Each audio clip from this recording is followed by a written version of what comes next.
Back to the next review. Today we've got Hawks versus Collingwood in round 21.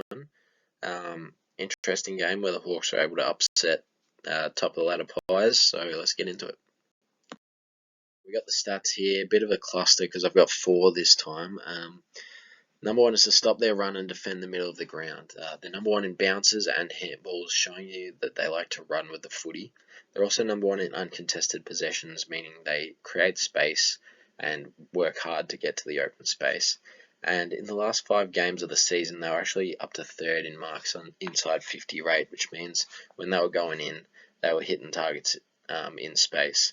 And I've also tacked on defend the middle of the ground there because that's where they play. I don't really have any stats to show you there, but they really play in the middle. As if you remember back to the Richmond review, the heat maps that we showed, they like to play in the midfield.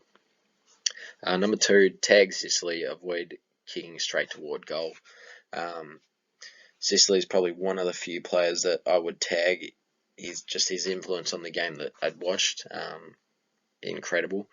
There was a stat here that the commentators mentioned that in scores off intercepts for the rounds 17 to 21, Hawks were number 1 in the competition. So it shows you that you need to avoid these intercept marks.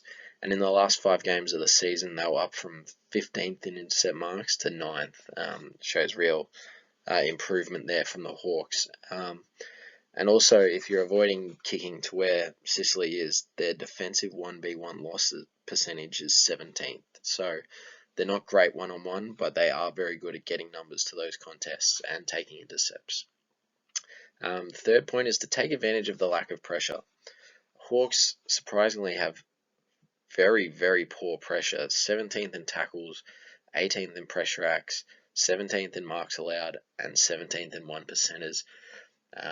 They sort of sit back, they let you take the short kicks, and they really want you to kick it long where Sicily's set up. So they just want you to kick it side to side until you can't, and you kick it long, pretty much. And fourth, I've added in because their clearance game in the last 5 rounds of the season was 3rd best. Will Day, Newcomb, Nash, Warple really working well in there late in the season, up from 7th over the total season. And their ruckman, Reeves, is very good at hitouts, 2nd in win percentage in hitouts. Not fantastic all over the ground like your Grundys or your Gorns, but in terms of hitouts, he's top 2 in the league. The Hawks are at their best. They're taking intercept marks. They're moving the ball fast and direct through the midfield, which we'll show on the next slide. Sort of if you slow them down, defend the middle, force them to go wide, they've got to use more possessions, more of a chance to mess it up. But they also hate giving up the ball. They like to take the game on. So if you provide high pressure, you can force a lot of turnovers and really beat the Hawks. For the stats I've chosen for this game, you can see that their margins, they were great in the first quarter, poor in the second quarter, pretty good in the third, and pretty good in the fourth to beat Collingwood there. But you can see that direct correlation between contested possessions. Their lowest contested possession was their worst quarter. Just getting their hands on the footy first really helped. And intercept possessions, you can see that their lowest intercept possessions was quarter 2 as well.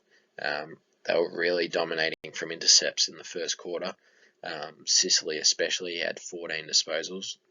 So if you can limit those and get your hands on the footy first, you sort of go a long way to beating the Hawks here. So we got the offensive gameplay here. So what we talked about in the last slide is they like to handball, they like to go through the middle, and they also like intercepts. We can see here Darcy Moore kicking to this play here. Look how many Hawks players close in on this contest. Just play it there. There's 5 of them around it. They use handballs through the middle to get this out into open space. And then another handball there. And once in open space, they use their kicks to find the open man. Just straight through the middle, straight down the guts. That's where they want to be. Okay, so we've got the defensive gameplay here, and as mentioned in previous slides, they'll give you this short kick here. They're not really too worried about those. Long switches they're a bit more worried about because it can really open up the game. But what this does do is when he kicks it to Maynard here, it sort of gives the illusion of space. No one's pressing up on him. He thinks he's got a lot of time. But when he looks up the ground, everyone's covered and allows people at teasing distance to come through and chop off the marks like Bruce did just there. Good way that the Hawks get turnovers there. Okay, we've got kick in defense here. Just roll through it a bit. It's a pretty common setup that we see. Leaving the pockets open, they sort of want you to kick it there because then they can shift all their numbers across and really defend that, forces kicks long. But in terms of the actual setup, we've got this bit of a pattern here. I think there's another player over here. It's like a zigzag of defense.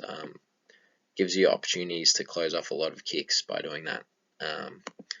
If we roll through, Dacos does go to this short one here, and look at all the Hawks push across here. They're really trying to constrict, but they do, as we've mentioned in previous videos, they don't care about these little kicks, and then they spread back. It is worked well by Collingwood. They maybe should have exited the other side, but Hawks forced them to kick long by working well across there, and that's exactly what they wanted, just to cause another stoppage here because they're quite good at clearance. Okay, couldn't find a great centre bounce footage that showed both sides of the contest. So we've got two here back to back. We got Finn McGuinness here ready to push in. He's going to go straight away and tag Dacos, which leaves an outnumber at Collingwood's defence. In terms of Hawks setup, this is a very common setup for them. One behind the footy, one in front of the footy, and then one on the side. The goal is to hit it in between two Hawks players, see two Collingwood players here, so they'll probably pick this one between Warple and Newcomb. In terms of the defense, all man on man except for Sicily, who is not going to really care about his match up here. He's going to float off. So we'll roll through this. They get a second stoppage here, but we go to a bit later on when we get a better view of Hawks' forward line. So this is a repeat stoppage, so it's a little bit after the centre bounce. We can see Hawks sort of have a bit of a U stoppage here, and they're taking the outside of the contest. They want to lead into space. They don't like to give the ball up. They like to get uncontested possessions, where Collingwood like to put the pressure on and force a quick kick out. And if they've got the inside of the stoppage here, they can block out their defenders and leave an intercept mark for Darcy Moore. Okay, forward flank stoppage. We've got all the midfielders sort of boundary side as per usual. Winger at the back, or actually that might be Impey at halfback. Far winger in line with the contest. And then we sort of got this bit of a U set up again, as we've mentioned. Hawks taking the outside of the stoppage, Collingwood controlling the inside, and then 6 forward over here trying to just create space. Another thing to note here is this is Taylor Adams. This is who Sicily was playing on. We can't see him in the picture. We can only assume he's giving him a lot of space and he's setting up behind the ball because he doesn't care about his matchup. So he needs to make an impact here and be useful. Not much happens in this. Just I think a free kick today for holding. Bit of a soft call, but yeah, we'll move on to the next. Now to a back flank stoppage. This is a replay after a brilliant goal from Jamie Elliott. The first thing to obviously note, Sicily, no man at the back of the stoppage. He's their quarterback. They were looking to go to him at all times. So, honestly, he should be coming and manning him up because he was that damaging in the entire game pretty much. Other things to note, sort of stoppages already started, but all sort of man on man here. In terms of their forward setup, it's a little bit different. It's a bit more central than would expect, because they like to attack through the middle. So if they do get the switch, they need to be able to push across to this side. So that's why they're a bit more central here. So roll through it. Sicily couldn't make an impact here, but it's just a brilliant goal from Jamie Elliott.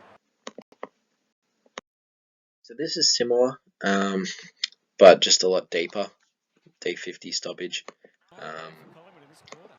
What's some things to note is the Hawks players coming across here. As we mentioned in the last clip, they're quite central. Collingwood have taken the outside here because they want to put pressure on and force them to kick wide. I mean, Hawks are just manning up on the rest here.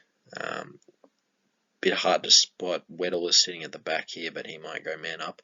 But the thing is, Collingwood putting this pressure on and taking the outside of the contest up the ground it proves a great plan here as Hawks blasted out due to the pressure, and because Murphy's already on the outside, he's able to control the drop zone and get a nice mark here as Maynard blocks out because he was on the outside of the stoppage. Just shows you the different sort of tactics that Collingwood and Hawks were going with just there.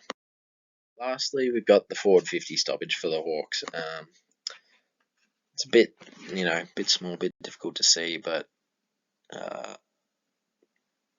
we'll just roll through it, get to the actual stoppage. Stop it there.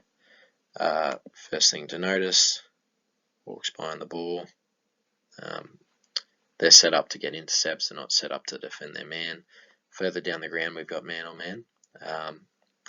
We've got Collingwood spares here, which frees up Sicily. And then Hawks on the boundary side, they want to keep this space open for some dangerous shots. Collingwood end up getting this clearance, but good pressure by the Hawks leads to a quick kick out. See, Tom Mitchell gets it here, forced to kick out. One good contest there, and Sicily's free. And he's able to launch the ball, handball it off, and they're able to launch it back inside 450. Really just highlighting there that Sicily's going to be behind the ball, and you need to find ways to avoid him.